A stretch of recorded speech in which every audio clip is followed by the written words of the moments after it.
السلام علیکم رحمۃ اللہ وبرکاتہ۔ دوستو، اللہ پاک مجھے اور آپ کو اور تمام امت کو اللہ سمجھنے کی اور سمجھانے کی توفیق نصیب فرمائے۔ دوستو، اپنے اللہ کو ہمیں لے کر چلنا ہے، پیارے نبی صلی اللہ علیہ وسلم کو دل میں بسا کر زندگی گزارنا ہے، تو اللہ پاک ہمیں دنیا میں بھی کامیاب کرے گا اور آخرت میں بھی کامیاب کرے گی۔ دوستو، اللہ پاک نے ہمیں ہر ایک کا ذمہ دار بنایا ہے، اپنے گھر کا ذمہ دار بنائے۔ ہم اپنے بچوں کے، اپنے بیوی کے اور اپنے تمام رشتہ داروں کے ہم ذمہ دار ہیں، ہم ذمہ دار ہیں، گھر کے ذمہ دار ہیں۔ تو ہم اپنے گھر والوں کو صحیح استعمال میں لائے، صحیح ان کے اوپر صحیح نظر رکھے دوستو، اور ان کی جو بھی ضرورتیں ہیں اس کے دھیان سے اس کو پورا کرے دوستو، وہ پورا کرے۔ سمجھو ایک بستی میں ایک سرپنچ ہے، تو سرپنچ نے اپنے بستی کا وہ بیچارہ ذمہ دار ہے، اللہ پاک نے اس کو اپنے خالق، اپنے مالک، اپنے پالن ہار نے اس کو بادشاہ بنایا ہے، وہ بستی کا سرپنچ بنایا ہے۔ تو سرپنچ نے اپنی بستی کا صحیح استعمال کرنا ہے، اس کو اللہ پاک نے جو ذمہ داری دی ہے اس کو صحیح استعمال میں لانا ہے۔ سمجھو ایک ضلع کا ایک منتری ہے، وہ منتری نے صحیح استعمال میں لانا ہے دوستو، صحیح ذمہ داری نبھانی ہے۔ سمجھو کسی کو تکلیف نہ دے، کسی کو تکلیف نہ دے۔ ایک اپنے پورے دنیا کا ایک منتری ہے، تو منتری بھی اپنے بستی کا صحیح ذمہ دار ہو۔ منتری نے اپنی صحیح استعمال کرنا ہے، کسی کو مارنا نہیں، کسی کو تکلیف نہیں دینا ہے، کسی کا گھر نہیں گرانا ہے، کیونکہ اللہ پاک نے تمہیں چند دنوں کا منتری بنایا ہے۔ اللہ پاک کے تابع تم اپنی زندگی گزارے گے، کسی کو تکلیف نہیں دیں گے، تو اللہ پاک عہدے کو بڑھائیں گے تمہارے۔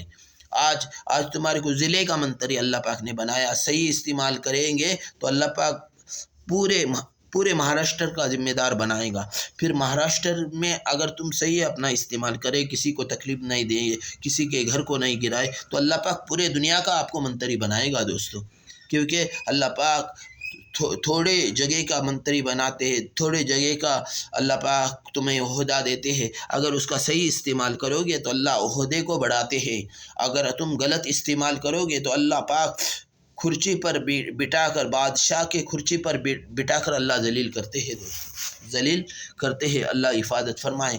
دیکھو دوستو، ہم اپنے گھر کے ذمہ دار ہیں،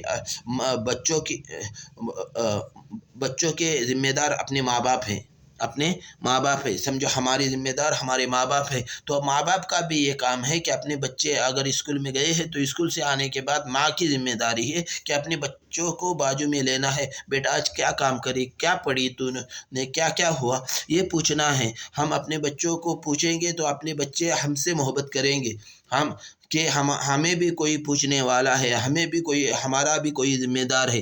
اپنا کام ہے پوچھنا، ماں کا کام ہے بچوں کو پوچھنا، باپ کا کام ہے بچوں سے پوچھنا کہ بیٹا کیا ہوا، تو اپنے بچوں کو بھی 10 منٹ دے، دن میں 10 منٹ دے، ان کا حال حوالہ لے، ان کو پوچھے کیا کرے، پوچھنا ہے۔ اللہ پاک نے ہمیں بچوں کا ذمہ دار بنا ہے تو پوچھنا ہے، کیونکہ ماں کا مدرسے سے بڑے بڑے ولی بنے ہیں، بڑے اللہ والے بنے ہیں۔ ماں کی گود جنت ہے۔ سب سے پہلا ماں کا مدرسہ ہے، بچوں کے لیے سب سے پہلا مدرسہ ماں کا ہے۔ ماں بنی تو بچے بنیں گے، بچے بنے تو وہ اپنے خاندان کو بنائیں گے دوستو۔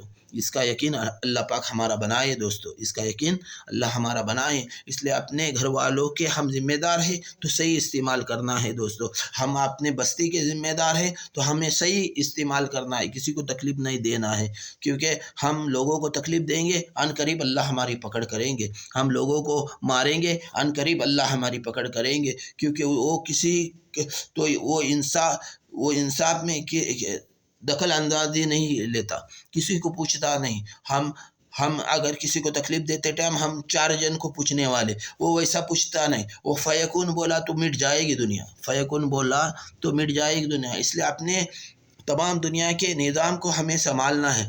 یہ دنیا کب تک رہے گی؟ جب تک ہم صحیح استعمال کریں گے، اس دنیا کا صحیح استعمال کریں گے۔ ہمیں حلال طریقے سے روزی کو کمانا ہے، اپنے پیٹ میں کہیں حرام کا لقمہ ہمارے پیٹ میں نہ جائے، اس کا خیال رکھنا ہے، ہر چیز کا کیونکہ اے اللہ ہمیں حلال روزی دے۔ اللہ رب العزت बंदे से कहते हैं, ए मेरे बंदो, मैं तुम्हें पाक रोज़ी उतारता हूँ, लेकिन तुम्हारे बर्तन गंदा है। हमारे कारोबार भी सही हो, हलाल कारोबार हो। हमारे प्यारे नबी सल्लल्लाहु अलैहि वसल्लम ने जो कारोबार किए हैं वो कारोबार करना है दोस्तों।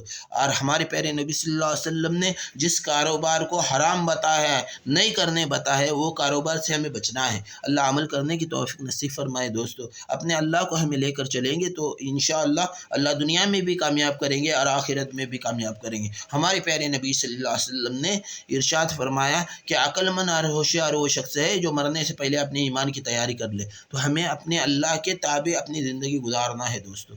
चलते फिरते अपने अल्लाह को राज़ी करने का अमल करना है दोस्तों। इसलिए इसलिए हम किसी भी समझो बाहर सफ़र में गए हैं, समझो और हमें भूख लगी है तो होटल में गए हैं, तो उसको पूछे बाबा क्या क्या है खाने को, तो बोलेगा चिकन है, गोश्त है, मच्छी है। तो समझो हमारा दिल किया है गोश्त खाने का या चिकन खाने का, तो हमें एक साइड को वो मालिक को ले, दादा हलाल है क्या, सल्ला मार लाला है क्या, उसको पूछे हलाल है क्या, तो वो बताएगा हलाल है तो हलाल बताएगा, नहीं रहा तो नहीं बताएगा। अगर हलाल नहीं रहा तो भी उसने हलाल बताया तो हमने पूछे है तो गुनाह कोई नहीं होगा। इसलिए हम पूछ कर काम करें। समझो किसी चिकन के दुकान में गए हैं, चिकन के दुकान में गए हैं तो उसको पूछे हलाल है क्या, एक साइड को समझो गर्दी है तो एक साइड को पूछे कि हलाल है क्या। अगर हलाल नहीं रहा तो दादा मी सल्ला मारतो तुम्ही साफ करून द्या। इसलिए तो मुर्गी को पूरा ठंडा करना है और फिर उसकी खाल को निकालना है, और बकरे को ज़बा करने के बाद पूरा ठंडा करना है, फिर उसके खाल को निकालना है। और दोस्तों हलाल कभी होगा, बकरे को अल्लाह के नबी के तरीके पर हम काटेंगे। और क्या पढ़ना है, बिस्मिल्लाह अल्लाहु अकबर। कोई भी इंसान पढ़ ले, कोई भी इंसान पढ़ ले, सिर्फ वो पेशाब को पानी लेता हो, सिर्फ पेशाब को पानी लेता हो। देखो बकरा ज़बा करने के लिए और उसको धोने के लिए हम 4-5 बाल्टी वापरते हैं धोने के वास्ते। फिर अपने पेशाब से पाकी होने के लिए हम एक गिलास पानी वापर सकते कि नहीं, एक छोटा सा गिलास पानी वापर सकते कि नहीं। तो अपना बदन की भी पाकी रहेगी, अपनी हिफाजत होगी, क्योंकि जिसका बदन पाक रहता है उसके साथ अल्लाह पाक रोज़ी के दरवाजे उसके खोलते हैं, क्योंकि पाकी आधा ईमान है दोस्तों। इसलिए मुर्गी को भी अभी अभी अपने तपद्दस से खड़े से ज़बा करते हैं, वैसे मुर्गी ज़बा नहीं होती। मुर्गी को ज़बा करने का तरीका क्या है, पहले लोग क्या करते थे, बैठकर उसको एक पैर से उसके पकों को पकड़ते थे, एक पैर से उसके पैर को पकड़ते थे और फिर ज़बा करते थे। और आधी गर्दन काटने की, बकरे की भी आधी गर्दन काटने की है, मुर्गी की भी आधी गर्दन काटने की। पूरी मुर्गी के गर्दन को जुदा नहीं करना है, जब तक वो ठंडी ना हो उसकी गर्दन को जुदा नहीं करना है। बकरा भी जब तक पूरा ठंडा ना हो उसके गर्दन को जुदा नहीं करना है, क्योंकि अल्लाह की नाफरमानी का कोई अमल ना करे दोस्तों। और दोस्तों मुर्गी को भी ज़बा करते टाइम बैठकर ज़बा करे, ज़रा झुककर उसको ज़बा करे, या कोई साथी बाजू में है तो उसको पकड़ने बोले फटाफट सल्ला मारे और फेंके, फटाफट सल्ला मारे, ये तरीका सही है। और काबे की तरफ हो, अपने मुर्गी का जो मुंह है वो काबे की तरफ हो। अगर समझो अपने को मालूम नहीं है तो तुम बिस्मिल्लाह अल्लाहु अकबर बोले और काटे तो भी हो जाएगा, लेकिन नबी के तरीके पर काटना हो और गर्दन को पूरा जुदा ना करना है। पूरी मुर्गी ठंडी होने के बाद तुम खाल को खींच सकते, बकरा पूरा ठंडा होने के बाद उसके खाल को खींच सकते हैं, अल्लाह के नबी के तरीके पर हो। और दोस्तों हम कौन से भी दुकान में जाए उसको पूछे कि हलाल है क्या, और वो भी ज़ोर से नहीं पूछे, बाजू में जाए उसके कान में बोले दादा हलाल है क्या। क्यों? क्योंकि वो बेचारे के पास गिराहक रहते हैं, इसलिए अपन, और उसने हलाल नहीं रहा तो बिना हलाल बोला तो बिना अपने ऊपर कोई गुनाह नहीं होगा। इसलिए हम पूछने वाले बने। अल्लाह पाक मुझे और आपको और तमाम उम्मत को अल्लाह अमल करने की तौफीक नसीब फरमाए। अस्सलामु अलैकुम रहमतुल्लाहि व बरकातुहू।